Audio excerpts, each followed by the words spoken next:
Good morning friends. Previous lecture में हमने पढ़ा कि मैटर और मैटर के क्लासिफिकेशन किस किस वे में होते हैं on the basis of physical classification, chemical classification, सारा कुछ हमने पढ़ा।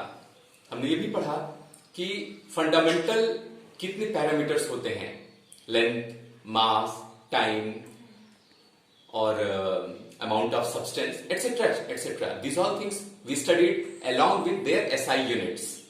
हमने पहले चैप्टर में इसके अलावा भी जैसे कि सिग्निफिकेंट फिगर हुआ, राउंडिंग नंबर्स हुआ, different kinds of laws like law of conservation of mass, law of definite proportion, law of multiple proportion, ये सारी चीजें हमने पढ़ा। इसके अलावा हम लोगों ने मोल कॉन्सेप्ट देखा, मोल कॉन्सेप्ट की एप्लीकेशन देखी और इंपिरिकल फार्मूला, मॉलिक्यूलर फार्मूला, ये सारी चीजें हम लोगों ने ध्यान से पढ़ा, उस पर न्यूमेरिकल सॉल्व किया, ये सारा चीज। आज हम चैप्टर 1 को खत्म करके चैप्टर 2 में जाने वाले हैं। So it is my attempt, it is my try to link with the first chapter to the second chapter. First chapter में जो बेसिक कॉन्सेप्ट्स ऑफ केमिस्ट्री जो हमने पढ़ा था, उनमें एक और भी इंपॉर्टेंट पार्ट था जो मैंने जानबूझ के छोड़ा था to link the first chapter to the second chapter, और वो ये था, देखिए सभी लोग न केवल देखिए, थोड़ी देर के लिए सोचिए भी। If you think then you can better realise what actually was the chemistry in the past. Chemistry सिर्फ आज की नहीं है, या 100 साल पहले से केमिस्ट्री शुरू नहीं हो रही है। केमिस्ट्री हजारों हजारों साल पहले से पैदा हुई और लोग उस पर स्टडी किए, रिसर्च किए, हजारों साल पुरानी है केमिस्ट्री। कैसे, आपको अभी समझ में आ जाएगा। आप लोगों ने सुना होगा फिलोसोफर स्टोन, पारस पत्थर को इंग्लिश में फिलोसोफर स्टोन कहा जाता है। लोगों की यह मान्यता थी कि अगर पारस पत्थर को आयरन या कॉपर से हम टच करेंगे तो वो गोल्ड हो जाएगा। तो ये मान्यता आज की नहीं है, वो सैकड़ों हजारों साल पहले लोग ऐसा मानते थे, और पारस पत्थर की खोज में भी लोगों ने बहुत समय बिताया। तो केमिस्ट्री का ही तो पार्ट हुआ। केमिस्ट्री का एक और बेहतर नमूना हम बताएंगे जो आज नहीं, हजारों लाखों साल पहले यह घटना हुई थी। हमारे पुराणों में एक है देवासुर संग्राम। देवासुर संग्राम में आपने सुना होगा कि देवता और असुरों के बीच में एक लड़ाई हुई थी। किस बात को लेकर के? अमृत को लेकर के, करेक्ट? तो वही अमृत क्या है? Elixir of life. ये वो ऐसा तत्व है, it is that kind of substance which a person take, the whole cells become eternal, the whole person become eternal, the cells never die. इसी वजह से आदमी जैसा है वैसा ही रह जाता है, एवर यूथ। और इसी अमृत की तलाश में बाद में भी लोग काफी सर्च और रिसर्च किए। तो केमिस्ट्री सोचिए, हजारों साल पुरानी है, वहां से शुरू हुई है। और हमारे भारतवर्ष में भी ढेर सारे महर्षियों ने अपने अपने हिसाब से केमिस्ट्री में योगदान दिया। आपने नाम सुना होगा नागार्जुना का, द ग्रेट साइंटिस्ट। नागार्जुना ने मर्क्यूरी फार्मूलेशन के बारे में और मर्क्यूरी फार्मूलेशन से रिलेटेड ढेर सारी स्टडीज उन्होंने की थी। मेटलर्जी में भी इनका बहुत योगदान है। और यही नहीं, एक साइंटिस्ट थे वराहमिहिर, उनका ढेर सारा कंट्रीब्यूशन है in the field of perfume, cosmetics, dye, powder etcetera from Ayurveda. पौधों से ये सारी चीजें वो एक्सट्रैक्ट करते थे। और एक साइंटिस्ट थे, उनका नाम था सुश्रुत। सुश्रुत ऐसे पहले साइंटिस्ट थे जिन्होंने सर्जरी भारत में सैकड़ों साल पहले जो है इंट्रोड्यूस की थी। और इन्होंने पहली बार इंपॉर्टेंस ऑफ एल्कलीज भी दिखाया था। एल्कलीज क्या होता है? क्लास 10th में आपने सीखा था, what is acid, what is base. Those bases which are water soluble is called alkalis. तो ये सारी चीजें सैकड़ों साल पहले सुश्रुत ने ये सब इंट्रोड्यूस की थी। तो केमिस्ट्री आज की नहीं, सैकड़ों साल पहले हमारे भारतवर्ष में पैदा हुई थी। लोगों ने उस पर अध्ययन किया था, रिसर्च किया था, उन सारे केमिकल्स का इस्तेमाल भी किया था। एक और साइंटिस्ट थे चरक ने एक बुक लिखी थी, चरक संहिता। उसमें ढेर सारे कंपाउंड्स का जिक्र है जिसको आज लोग इस्तेमाल करते हैं। Sulphuric acid H2SO4 which is also known as king of chemicals, वो सैकड़ों साल पहले उन्होंने बनाया था। Nitric acid, oxides of copper, tin, zinc, ये उन्होंने उसी समय बनाया था। यही नहीं, सल्फेट्स ऑफ कॉपर, जिंक और आयरन और कार्बोनेट्स ऑफ लीड और आयरन, ये सारी चीजें चरक ने उसी समय बनाई थी और उसका डिफरेंट एप्लीकेशन भी किया था। दोस्तों, केमिस्ट्री आज की नहीं है, केमिस्ट्री बहुत पुरानी है। समय के साथ साथ लोगों ने जो पाया, लोगों के बीच वो नॉलेज शेयर किया और आज ऐसा है कि 118 एलिमेंट्स पीरियोडिक टेबल में हैं। 118 एलिमेंट्स अभी तक डिस्कवर किए जा चुके हैं। तो एलिमेंट का जो सबसे छोटा यूनिट होता है, सबसे छोटा पार्ट होता है, क्या कहते हैं? एटम। जैसे एक बड़ी सी दीवार है, दीवार को आप सबसे छोटे यूनिट्स पे अगर देखेंगे, जिस छोटे यूनिट को बार बार रिपीट करने से पूरी की पूरी दीवार बन गई है, तो वो क्या होगा? ब्रिक होगा, जैसा हम लोग कई लेक्चर्स में पढ़ चुके हैं। वैसे ही एलिमेंट का सबसे छोटा पार्ट होता है एटम। हमारा सेकंड चैप्टर है स्ट्रक्चर ऑफ एटम। उसी स्ट्रक्चर ऑफ एटम के बारे में आज हम बताएंगे आपको, और उसकी कहानी कहां से शुरू होती है वो शुरू करेंगे। लेकिन उसके पहले आपको यह बता दें, हमारी जो पृथ्वी है, आवर अर्थ इज देयर, हमारी ये मान्यता थी। पहले के लोग ये मानते थे कि हमारी अर्थ क्या है? फ्लैट है। I am talking about the story in the time of early man. When the early man used to live, they all used to live together. They never go far from one another with one fear that earth is a flat. If we will move more farther, we will fall down, we will fall into hell. और इसी वजह से सारे लोग जो है आपस में मिलजुल के रहा करते थे। लेकिन आज आप जानते हैं, समय के साथ साथ थ्योरीज आई, लोगों ने अपना एक्सपेरिमेंट किया, लोगों ने ढेर सारी मेहनत की और पाया कि अर्थ हमारी फ्लैट नहीं है। अर्थ हमारी क्या है?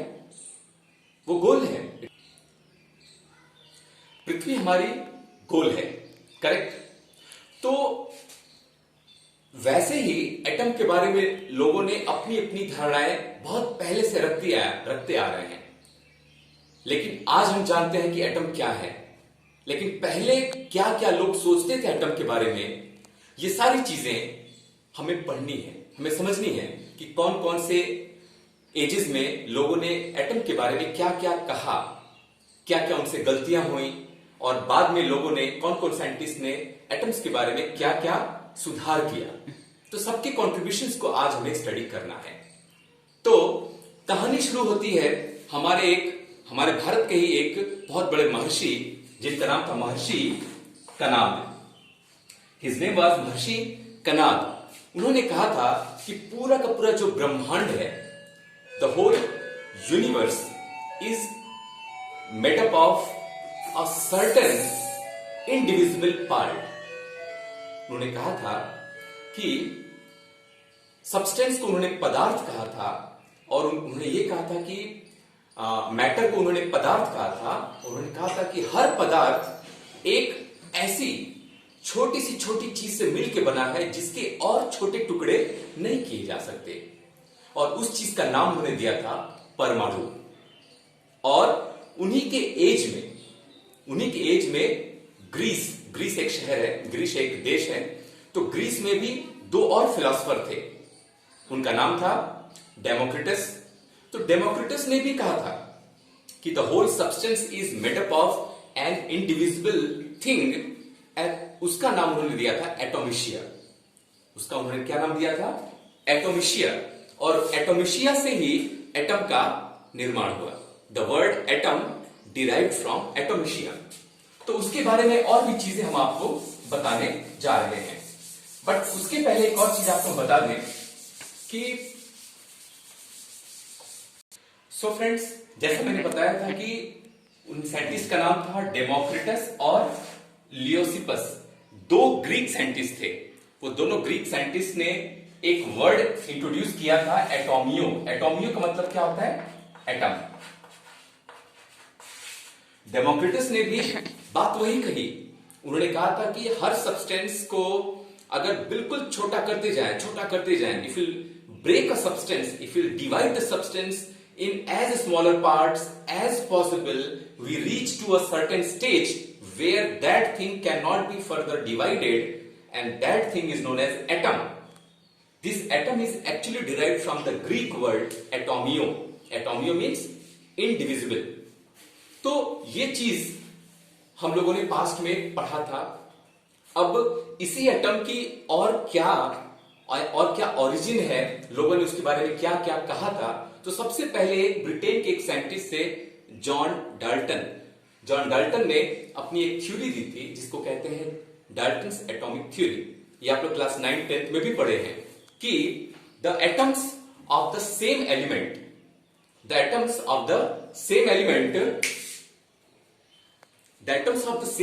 have similar properties, but the atoms of the different element have different properties. एक और चीज उन्होंने कहा था, atoms can not be further divided.